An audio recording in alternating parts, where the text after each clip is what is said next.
and or roundtable or discussion around careers and workplace issues. And so I'm thrilled to have a co-host in this journey, and that's Stephanie Adaska. She is a longtime recruiter and professional in senior living recruiting and talent acquisition. And we are partnering on these discussions, but we've got some other things that we'll share with you here shortly. But before we do that, I know some of you in the audience might know Stephanie already, but let's get to know Stephanie. So Stephanie, welcome. Thank you so much for having me. Yeah. So tell us a little bit about your background and how did you get into becoming a recruiter, specifically in the senior living segment? Well, it was all by accident, as a matter of fact. My background is in hotel restaurant management, and I used to be a chef, and I went to culinary school. And so my first career as a chef, I was interviewing with a recruiting agency for an assistant pastry chef position for a resort in Arizona, and because I wanted to move out there. And the recruiting company got me this interview. I wasn't really qualified for the job. Pastry's not my forte. I mean, I'm good at it, but it's not my hot spot. But they ended up recruiting me to become a recruiter. And I started in 1995 working for MRI of Scottsdale, called Govig and Associates now, a very well-known recruiting agency that specializes in long-term care and senior living. And I started in their long-term care niche and started noticing all these jobs in assisted living and independent living and memory care and what's this new senior living, and it just blossomed, and that was really the industry that I grew up in from a recruiting standpoint. So I've never actively worked in retirement housing per se. However, I've been recruiting in the industry since 1995. And I've had my own company. I had Windsor Executive Search for several years, sold that company. I started a job board, seniorhousingjobs.com. In 2003, I started that and sold that several years ago. And I am now with Goodwin Recruiting, which I am the basically director of the senior living division, overseeing the jobs in the senior living marketplace, and helped expand that niche. They brought me on basically to expand the senior living niche because they've dabbled in it, but never were really successful. And since I started in August of 2019, we now have 7 recruiters that specialize in senior living recruitment for my company. So we all work together as a team to serve our clients. We work contingency as well as retained searches all over the country, whether it be a for-profit, CCRC or nonprofit CCRC, or a company that sells products or services, elder law,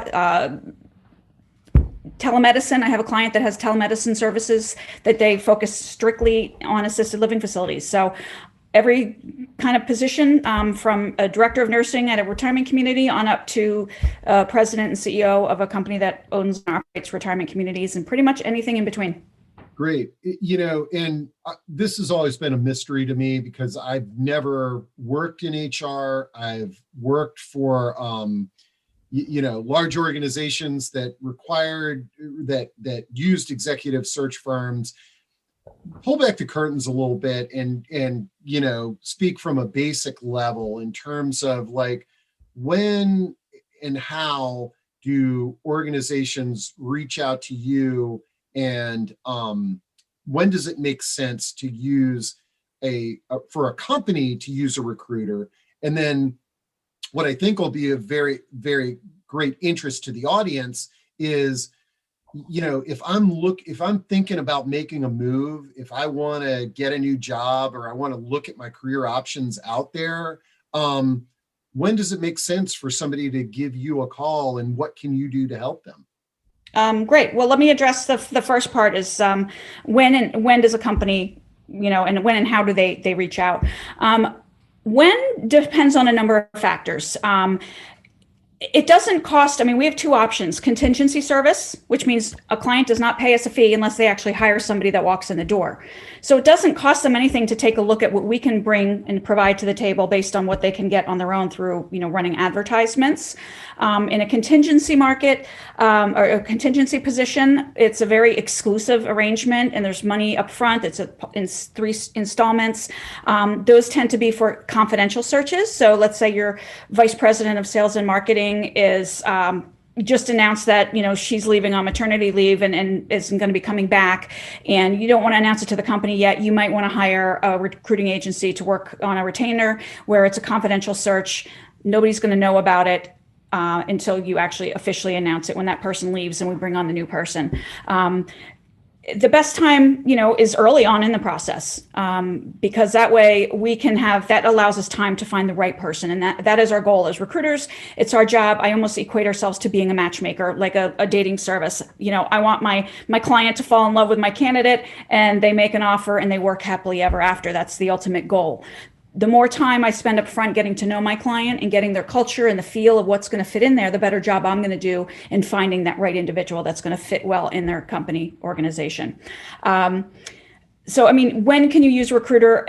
Anytime. I always, of course, to keep me busy, but I'm always busy. Often. Again, there's, we have different fee options, so there's no fee paid unless you actually hire somebody with a contingency. It's great to see what we can provide to you versus what you can get on your own. We have a team of, it's not just me. I have, trained professionals behind me that have all worked in the senior living industry, actually. My recruiters, I'm the only one in my senior living team that hasn't actually worked in a retirement community or in the industry, aside from being a third-party recruiter. When a job seeker is looking for a job, I tell people the best time to start looking for a job is when you're happily employed. Have that resume up to date and ready to go. Reach out to a recruiter or two that specialize in your niche and let them know a couple key, important things. Let them know, one, I'm not actively looking right now, but certainly if you have a position for, let's say, a CEO for a CCRC in the Mid-Atlantic, put me on the list to call. And this is what I'm looking for. This is a kind of, size property I'm looking for. This is a compensation I'm looking for. And that person is not active. They're just one of those warm bodies that I'm going to pick up the phone as soon as my client calls me and says, I need an executive director, CEO for a retirement community. And he or she will be the first person that I call because I have a warm relationship with them. The best time, like I said, is when you're actively or when you're currently employed, because it kind of puts a little bit of pressure on you as a job seeker. If it's too late and you just got let go because of, for whatever reason, or you get fired, you want to think ahead in advance. And that's the best time to look, is when you're happy and employed. I know your boss doesn't want to hear that, but that's the reality. No. Yeah. And I just want to, but basically I don't want any of those executive directors and CEOs to come creeping up on us for saying this, but we know what goes on. And from a career development perspective, it's a smart way to do it. And I'm glad if you don't have a recruiter that well, now Stephanie, and hopefully she can help you out. So where Stephanie and I met each other was when she launched seniorhousingjobs.com many years ago. 2003. And over the last couple of years, we've reconnected, and we'll have brainstorming sessions from time to time. But last year, we reconnected and realized that, especially in this new COVID-19 world, there's some synergies we can take advantage of. And so the two of us have teamed up, and we're currently in the process of building and launching a new, robust, what we feel will be the best, senior living job board out there on the marketplace, and with lots more features than what I currently offer on our current website. So I'm super excited to be able to have that to deliver to our community. One of the features that I really like about it, Stephanie, and it sort of speaks to what you were just saying, is the ability to upload resumes and have this resume bank of folks that are out there. Hey, if the right job is here, I want to make sure that I put my stake in the sand. And then for the recruiters to be able to access that resume bank if they are looking for someone. And I believe that there's an anonymous feature on that too. Because obviously when you're happy in a job and you're not really looking to leave, you don't want everybody to know that. And but you want to make sure that you're taking advantage of opportunities that you might be well suited for. So so look for that down the road, folks. And then what we really want, we want to hear from you today. Okay. I mean, Stephanie and I both talk way too much and we could monopolize this whole conversation. But what I really love is to hear from you guys. And if, so first off, if I've seen a few comments in chat where people are hiring. I would love to have, raise your virtual hand and we'll bring you on to talk about the positions that you've got in your organization. If you're looking to make a move or you're out there searching and you feel like introducing yourself to the audience, obviously you can do it in chat, but raise your hand and we'll bring you on. And you can see that little raise your virtual hand button at the bottom of your screen. So while we're waiting for our audience to engage with us, and I know what we just need that first person to kind of jump on. Stephanie, what are you seeing in the marketplace? Like I've got some things that I'd like to share, but I'm curious what you're kind of hearing from the candidates that you're talking to and from the employers that you're working with in the senior living space. Is there any themes that are out there, anything that you can give us to sort of think about? Sure. Well, I find that, as I'm sure many of you can understand, nursing positions are the hardest to fill right now. I mean, they're harder than they've ever been. They've always been a challenge, but with COVID, people don't want to make a change. They're finding that they're going to wait it out, even though they're working really, really hard. And thank each and every one of you caretakers and professionals out there that are working with, population of folks that have the potential to carry or spread the virus. So thank you for that. But I'm finding that the nurses are not wanting to go anywhere. So that I get a lot of clients saying, find me a director of nursing. So that is probably our biggest challenge as well as our clients. But that's what they're paying us a fee to do. And we have contacts to network with from the get-go, some clients may not know of because they're not active seekers, like we spoke of earlier, being an inactive kind of behind the scenes, just keeping their eye open. That really helps us serve our clients quickly and effectively, fill positions. What I'm finding, there are still companies out there that are growing significantly, whether they be, folks that own and operate retirement communities or have a product or service that they sell to, home care agencies or assisted living. I have a client out in California that is specifically, they've created a proprietary software program that serves. They're strictly targeting the assisted living marketplace, and they're providing telemedicine services for the senior living industry.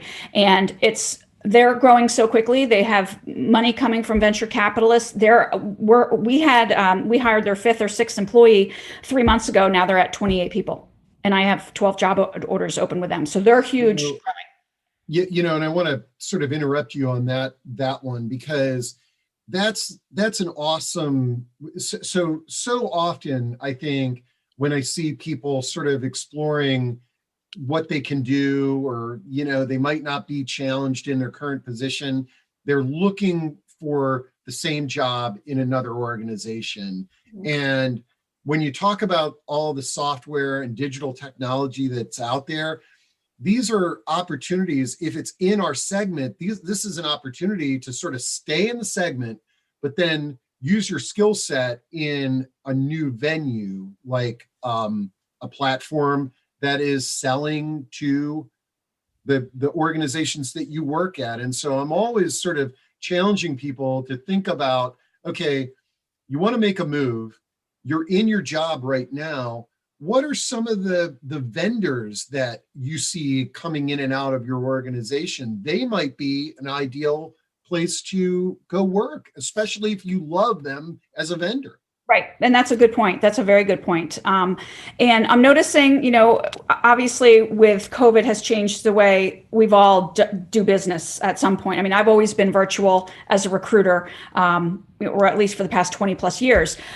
I'm finding a lot of clients are willing to have virtual employees, and obviously a director of nursing can't be, that's a hands-on caretaking job. That's not something, or, care managers or director of assisted living, that person has to be at the community, no question. But there are companies that are more flexible and more willing to offer remote opportunities out there.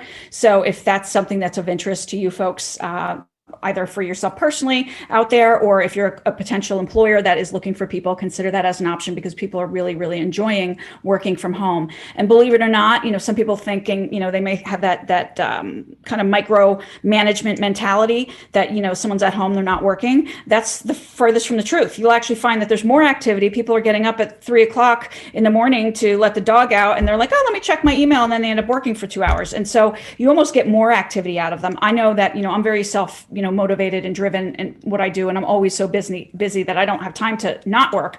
But you'll find that if you take that chance out there and look at somebody as a potential remote employee, you'll get a lot out of them, for sure. Yeah, I feel like COVID has dispelled that myth of productivity at home. And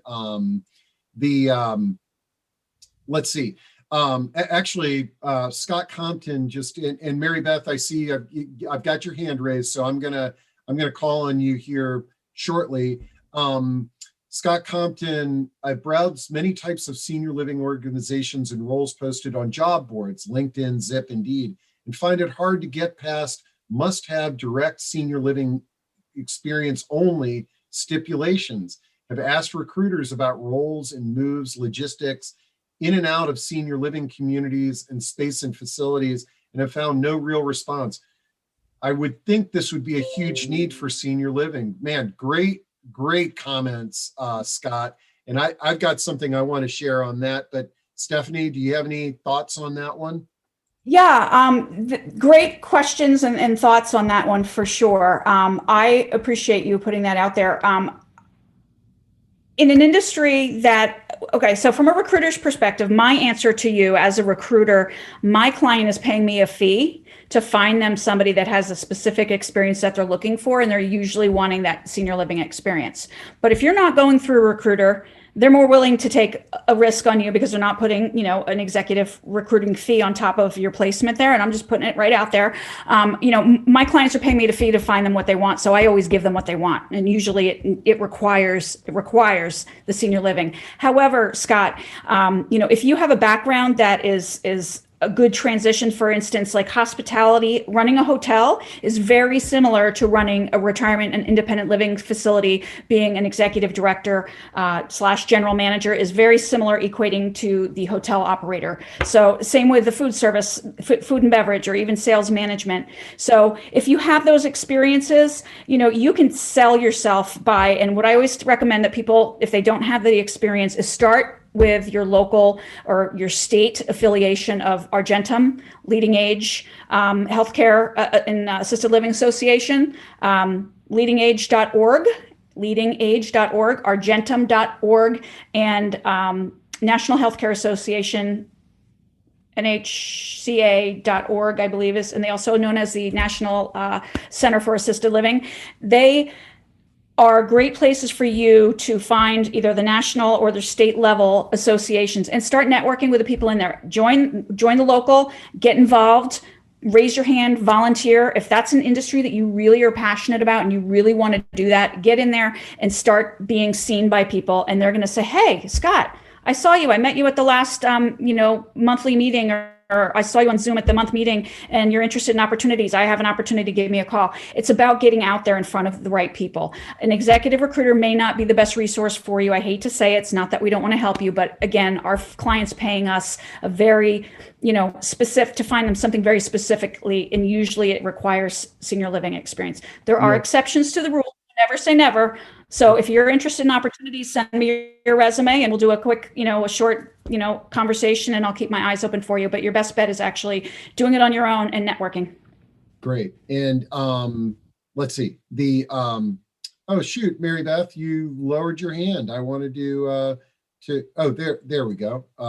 Okay, great. I want to bring Mary Beth on. And Mary Beth, don't worry, unless you want your picture on the screen with us. It's great to have you on. I saw that you posted in comment that you're in a job transition. So are you feel comfortable sharing some about that? Absolutely. I figured I raised my hand to kind of get the discussion going. Thank you. And you're fine putting on my. Oh, okay. Here, let's put you on the screen. It's all about relationships. Mm-hmm. And whoops, sorry. I just promoted you to panelist so I can get you on screen. I'm a panelist, so what does that mean? There you go. Now, there we go. We got Mary Beth. I thought you had control of that. I've been out since August, and I'm not ashamed to say it was a census situation. I was in my first community, and probably jumped into the position before asking enough questions to know what the situation was there in terms of census.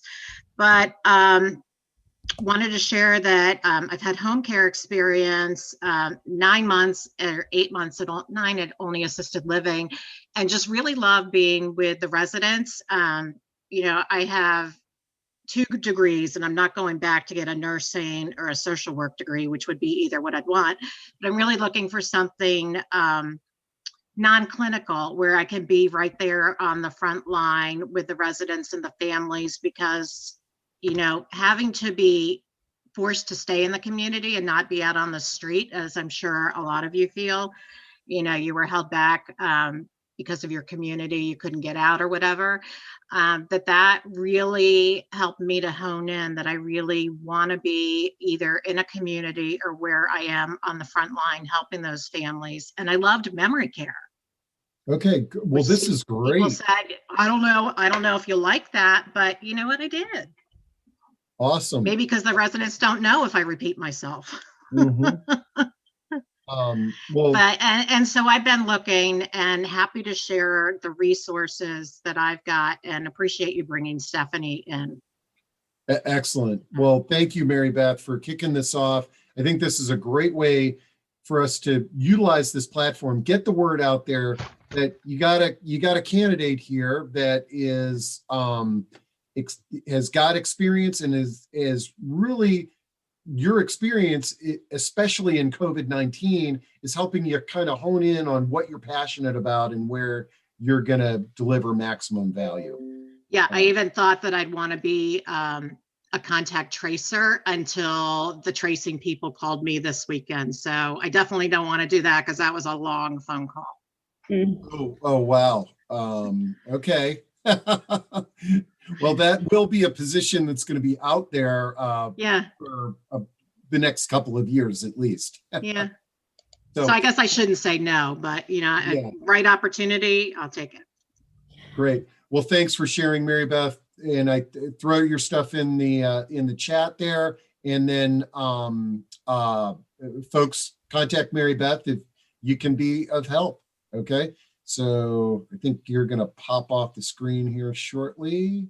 Thank you, Mary Beth. I just wanted to thank you for coming on, and put your contact information, like Steve said, into the chat, and people can contact you directly. You've already had 1, 2, 3 people have already given you kudos and accolades for I love it. Yeah.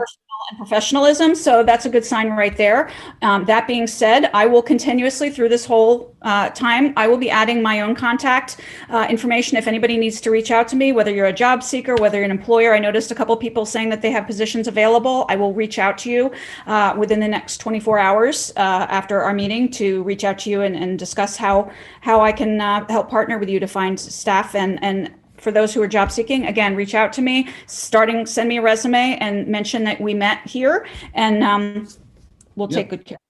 Yeah, let me read some of the jobs that are available out there. So we've got Bob Pierce, Director of Strategic Planning with the Option Group. Would love to speak with any geriatric care managers, aging life care managers, RNs, LSWs, MLSWs interested in getting certified. We've got a, let's see, there's another one here that I saw. Oh, come on. Where was it here? Mary Ellen Wilson from Visiting Angels. We're hiring for 2 positions, looking for a registered nurse as well as sales professionals with industry experience. Is this you? Connect with Mary Ellen. And it looks like Andrea Mulatto, Director of Business Development at Harmony of Spring Hill. We are looking for a director of sales at the moment, so reach out to her. And I'm reading these right from chat, but I know there's some people that are on the phone, as well as the fact that we convert this to podcasts. So these are some other things here. And okay, my name is Valoria Walker. I am a job seeker, and here is my LinkedIn. So Val Walker there, who I know personally is an awesome woman. So let's see. We got another hand raised. That's Mary Wilson. Mary, if you want to turn your mic on. All righty. Hello. Hi. Hey, Mary. And are you the Mary from Visiting Angels? I am. I'm actually Mary Ellen. Okay. Yeah, Mary Ellen Wilson. And thank you for doing this. This is, I always enjoy your 12 noon events, and this one is especially great. So thank you, and thank you to Stephanie. So yeah, I just wanted to let everyone know that at Visiting Angels, we have offices in Gaithersburg, Silver Spring, Washington, D.C., and Edgewater. And we are looking for a home care consultant, which is, it's really more of a sales position. And it is someone who will be a road warrior, so to speak, within our territory.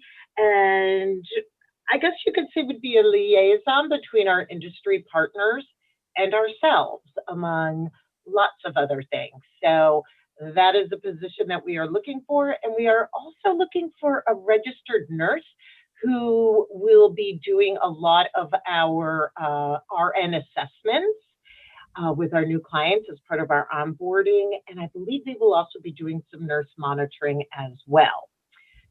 So there you have it. Two great positions, and I know we get a lot of sales professionals on these calls, so reach out to Mary Ellen on that one. And then also, you know, as Stephanie had said, I mean, there are so many organizations recruiting for the RN and nursing, but the you know, our goal is just to get the word out, because I guess it's a buyer, what would we call it? A buyer's market out there if you're a nurse and willing to move to another organization. So thanks a lot, Mary Ellen. Okay. Let's see, another job popped on there. Steve Lon, advanced nursing, home support, seeking an RN that's interested in sales and business development, looking for somebody with vast clinical knowledge and understanding of the hospital system and how to navigate the world. Yeah, sounds like a good position there for somebody that has been doing direct care nursing, but now they can kind of play a little bit around with the business world and getting out and connecting with new and different people. This is Amara Balel. I think this is a question for you, Stephanie, is what is your experience with placements within CCRC organizations? I currently do compliance on the government side and would be interested in exploring opportunities with CCRC providers to share my expertise on government relations and compliance. I also have federal and state workplace development experience with job seekers age 50 plus. Any thoughts on that? Yeah, thank you for reaching out, Amara. I hope I pronounced that correctly. So I have my clients. I mean, I've been doing this a long time. I've placed probably 300 plus people in CCRCs alone throughout my career. I've placed people in every state with the exception of Alaska. I do have a lot of contacts within the CCRC marketplace, both in the for-profit and nonprofit environment. If you want to reach out to me, Amara, every couple minutes I'm posting my contact information in the chat section, so you don't have to scroll up for it. You just should find it organically, and you can reach out to me over the next couple days, and we can, I can answer your questions more specifically and see how I can help you. Excellent. Okay, well, I really appreciate the fact that we've got some participation here. We've had some really good comments that have been coming in. I want to, obviously, if you've got a job or if you're looking for a job, raise your hand or use Q&A or type things in. But now what I'd like to also add to the mix, and I want some audience feedback on this, is what are some topics, what are some things that we can do if we gather like this on a monthly basis? Or maybe your opinion, it's sort of like, hey, Steve, what if you did it every other week or something like that, where job seekers and career folks are coming together? I'd love your feedback, whether it be on this call or after the call. And then outside of finding jobs and matching up job seekers, are there other workplace topics that we should think about using this time together each month? Like, would it be helpful to have like a presenter talk about leadership or hiring and firing or things like that? Or should we maybe just keep it focused on finding and getting jobs? Now, let's see. Pam Silberman says, would love to know if Stephanie has any advice for people currently interviewing who have not been on the job market for several years. How has the interview process changed? What is the expected related communication? Man, great question, Pam. And I'm sitting with bated breath, wondering how Stephanie is going to share with us on that. So where is Pam's question? Because I want to make sure I address it. Oh, okay. It's in the answered bucket now. I see it now. Yep. So to answer or to discuss, if you haven't been interviewing for a long time, practice, and research. I would also work with a recruiter if possible. Generally, when I'm interviewing a candidate for a job, I'm meeting them face-to-face via Zoom, not face-to-face in person nowadays. Well, I really, for the most part, it's always been, over telephone or video. But it's important to have, just real quickly, if you've been out of the loop, do some research online. LinkedIn Recruiting has a great library of learning for both job seekers, on how to do interviewing skills, how to write your resume, how to deal with, answer, why you have a gap in a position. So for instance, if you took 3 years off to raise your children, just write down Pamela Silverman, 2013 to 2016, took time off to raise my 3 children, or whatever the case may be. So people know why you have that gap there. It answers it without them even having to ask that question. When it comes to, if you haven't been in the job market for a while and you want to know how the interview process has changed, it's changed really mostly because of technology. And that means, doing Zoom meetings versus a telephone interview or meeting face-to-face. The questions tend to be similar. Be prepared to discuss the topic of COVID and how you've experienced working in an environment and how, how that affects your job, because that's going to generally, especially in healthcare industry, that's going to be brought up during the interviewing process. What is expected related to communications? That's a great one. When you apply for a job online, and specifically whether it be answering an ad on Indeed or answering an ad and it ends up directing you to the careers page of ABC Senior Living, I always recommend follow up 2 days after with a phone call. Hi, this is Pamela. I'm looking to contact your HR director. Who would that be, please? Get the name of the person, leave that person a specific message. Say, my name is Pamela. I applied for, executive director position 2 days ago. I wanted to follow up and ensure you receive my application. Most people don't do that. So kind of that squeaky wheel gets the grease. You're not being annoying. You're just following up. You're being persistent, which shows that you have good follow through, which is really important. It also ensures that, that person's going to call back and say, oh, you know what? I didn't receive your resume. Why don't you resubmit it to me directly? And that way you have an in with the HR or the talent acquisition contact at the organization. So it puts you in front of them in multiple, not just being lost in the hamster wheel of an applicant tracking system, because sometimes the companies are huge and big and they get hundreds of thousands of emails every year or applications. They can't respond to everybody. So it's good to be a little persistent. Great feedback there. And EJ Burrows says, are all senior job opportunities strictly nursing management, or are there administrative jobs, office work, sending facility info to families, customer service, phone related, setting up connections with family, basically the grassroots of the medical facility that support the medical staff? And EJ, because we've got a career center on proaging.com, we see these jobs, these administrative support jobs coming through the pipeline on a regular basis. They are out there, and that's another great way to sort of get into the industry. Like, if you might not have a skill set, in one area, but if there's an administrative job at home care agency or senior living community, it's a great way to kind of get in the door, because as we all have discovered in our careers, the way to find out where the jobs are is to actually be in a job. That's where you begin to start seeing how you can move up the food chain in various organizations. Any thoughts on that, Stephanie? Yeah, I think Steve, kind of hit the nail on the head. Is being in the industry and being active within the industry is going to put you in the forefront. I know that.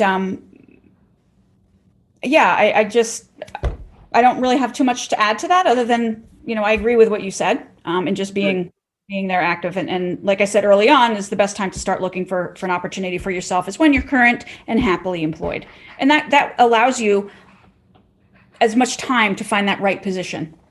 Great. Catherine Narrow from Sencura is looking for caregivers in Fairfax, Prince William, Loudoun, Mount Vernon, Alexandria, and Arlington.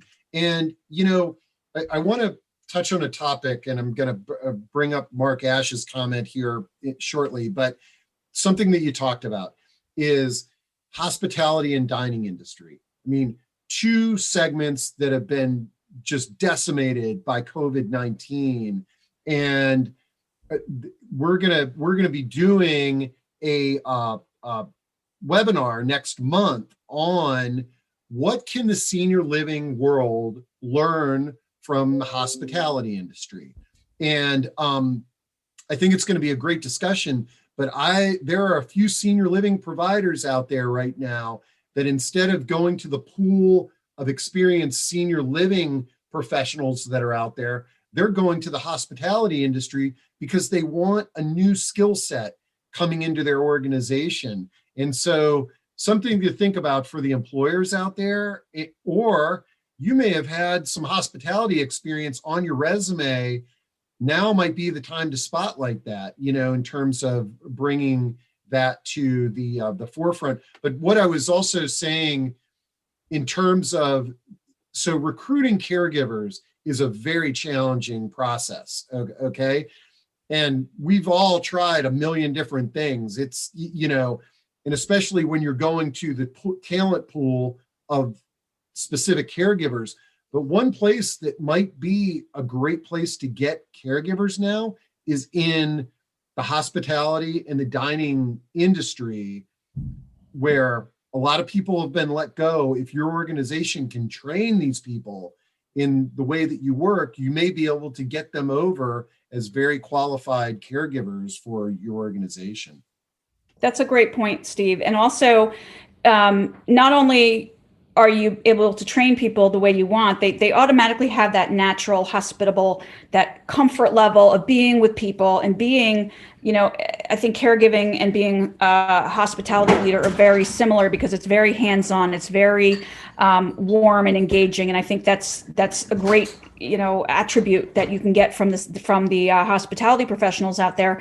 And you're also helping people that not everybody thinks about. I mean, if you think about the hotels that have closed down or stopped, hotel chains are selling off or going bankrupt, or restaurants and restaurant managers and spa owners, those people are desperate for work. And if they're desperate for work, they're going to work really hard for you. And just you meaning an employer who's open to look at somebody like that, that's going to make your organization flourish and do really well, not only because you're helping others, but you're also helping your end user, which are generally in the most, in our industry is taking care of the seniors. And having people that are hands-on and passionate and compassionate and empathetic is so important. Industry, and that tends to be some of the skill set and traits that the hospitality professionals have. Yep, this is great. All right, lots of questions. So we want to try to get to these here before we wrap things up. I love this, Mark Ash, always very insightful. How can we present the healthcare industry as a great employment option for those who have lost their jobs during the pandemic, especially as it relates to caregivers? Right on the subject matter that we were just talking about. But what I want to pick up on that Mark is saying is that I think could be a goal for these monthly discussions is how do we present our field as the place to be? Like, if we can collaborate, if we can, we who have been working in this know how powerful this industry is. And as Mary Beth had just shared, how wonderful it can be to actually be helping older adults and their families. If we as an industry can promote this and shout this from the rooftops, hopefully that's going to increase our talent pool that we can capitalize on. So thanks for that comment, Mark. Let's see. Okay, Alondra says, in regards to reentering the workforce for business owners. Holy cow. What a great topic is that, especially now where some business owners, because of COVID-19, are now being forced to enter the marketplace. Great topic. And Stephanie, I've always said the best person to hire is somebody who has run their own business, even if it was a lawn service back when they were in college, because they appreciate the fact that, a paycheck is not an entitlement, that you have to go out there and earn it. What's your experience as a recruiter, like when you present somebody as a business owner who's looking to work for an organization?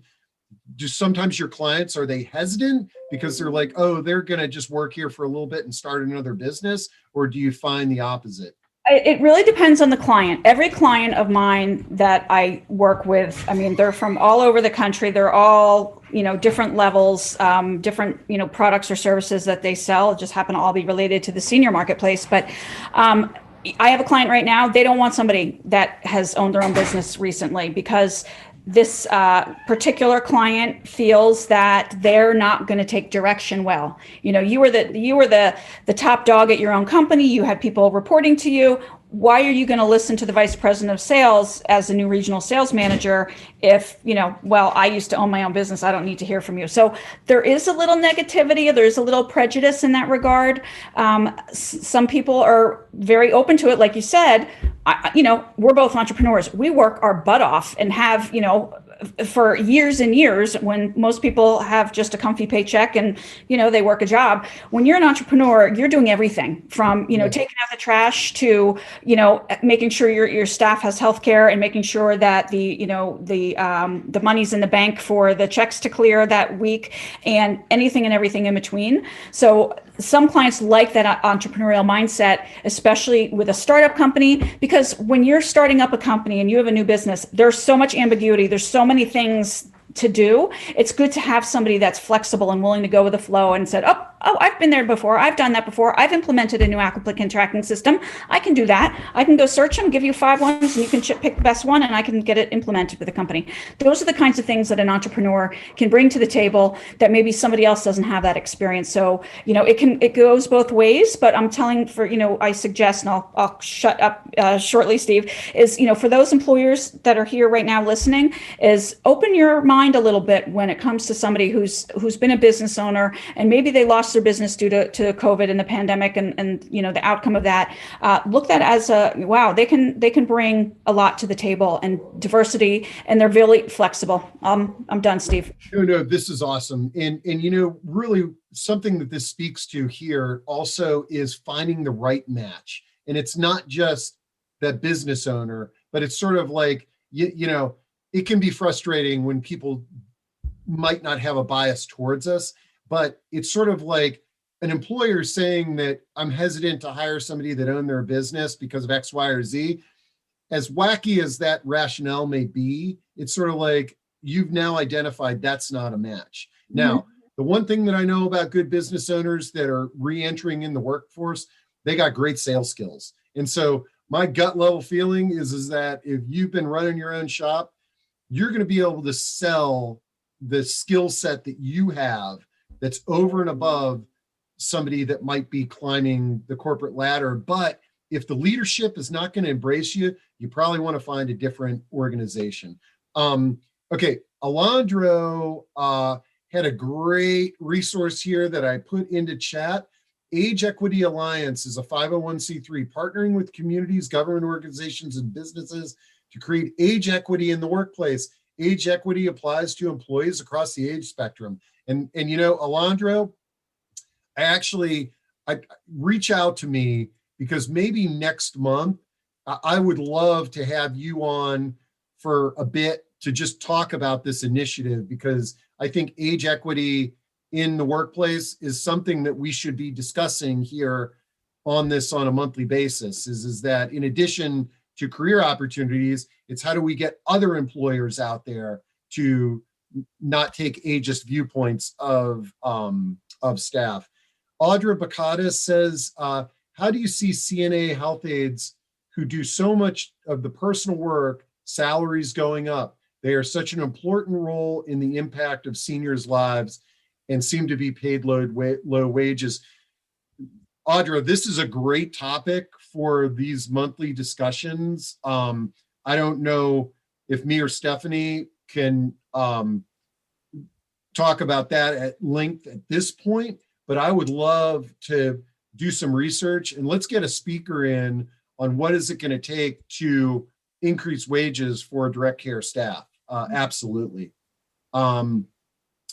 Mary Beth May, what are your thoughts on ageism and how much experience to include in your resume? LinkedIn Pro. Yeah, I'm curious about this, Stephanie, because so we're talking about ageism and on a LinkedIn profile.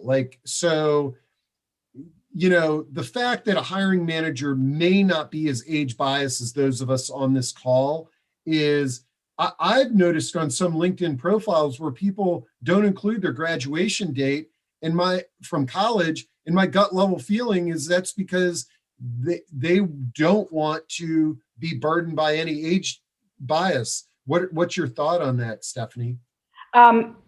Unfortunately, ageism happens. I personally, as a recruiter, I'm all about equity, and inclusion of not just from a race perspective, but from an age. I don't care. I don't look at those numbers. Those aren't important to me. Can you do the job that I'm looking to fill for my client? If I have a client who specifically says something to me about, ageism or, we really want, this, that, or the other thing, I say, you know what, I'm going to bring you the best candidates, whether they're black, white, whether they're, however old they are. I don't never ask that. And I just don't even look at the dates. So I think it's an okay practice to remove those dates. I don't think it's a bad idea if you feel, as a job seeker, feel is preventing you from getting opportunities for jobs. I think in the senior living industry, I think age is a good thing, if anything, because you can, the older you are, the more that you can understand the seniors that we're serving. Great. And I brought Jennifer Brown on. Jennifer had her hand raised. Jennifer, what do you have to share with us today?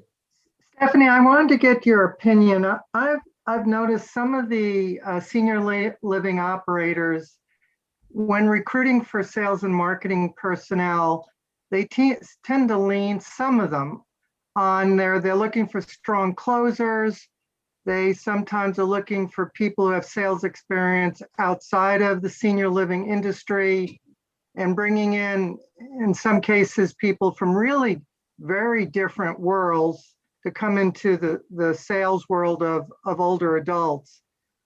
Do you have any general feel for that in terms of when you're looking for senior sales and marketing executives? I'll be honest with you, the bulk of my clients, when they're hiring me, they want somebody that has that senior living experience because that's my forte. That's what I do. Not to say that I don't have clients that say, I want somebody from hospitality, or I want somebody who used to be an executive recruiter. I want somebody who has experience in selling, specifically software to healthcare. It just depends on what each client is looking for. I'm not sure where. Are you an employer or are you? Oh, no. She's, I think is more of an observation. Jennifer's with Seabury Resources for Aging. And I think,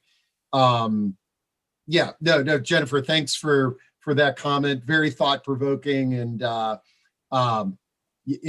Stephanie, I think, Stephanie, one of the things that I realized from your position as a recruiter, my gut level feeling is when somebody is, they're really trying to find an industry pro, they lean into the recruiters a lot more than when, okay, let me see if I can get somebody that has real estate experience instead of senior living and I'll train them up. Whereas that's where, they're kind of jumping on the job boards and sort of going that way.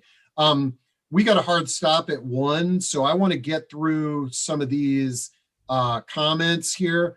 A couple of jobs, Aging Network Services, a 39-year-old private geriatric care management practice who will be featured next month on our panel discussion with aging life care managers, is looking to hire a geriatric care manager to visit a small caseload of older adults in the community. Job entails more relationship including building than paperwork, and is a rich, complex, and rewarding. Ideal candidate is a master's level social worker with a car.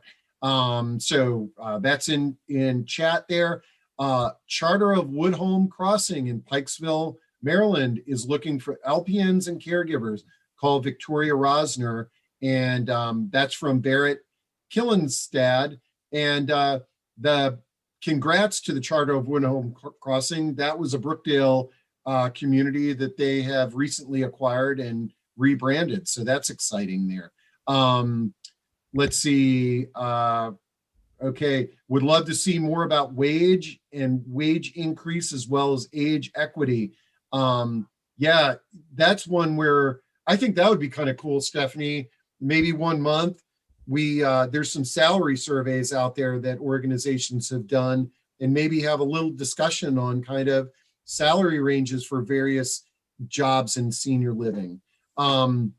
So, whew, I'm wiped out. It's funny, Stephanie, before we started talking, I was like, yeah, Stephanie, don't worry. If this discussion is only a half hour, once the questions and comments dry up, we'll just shut it down early.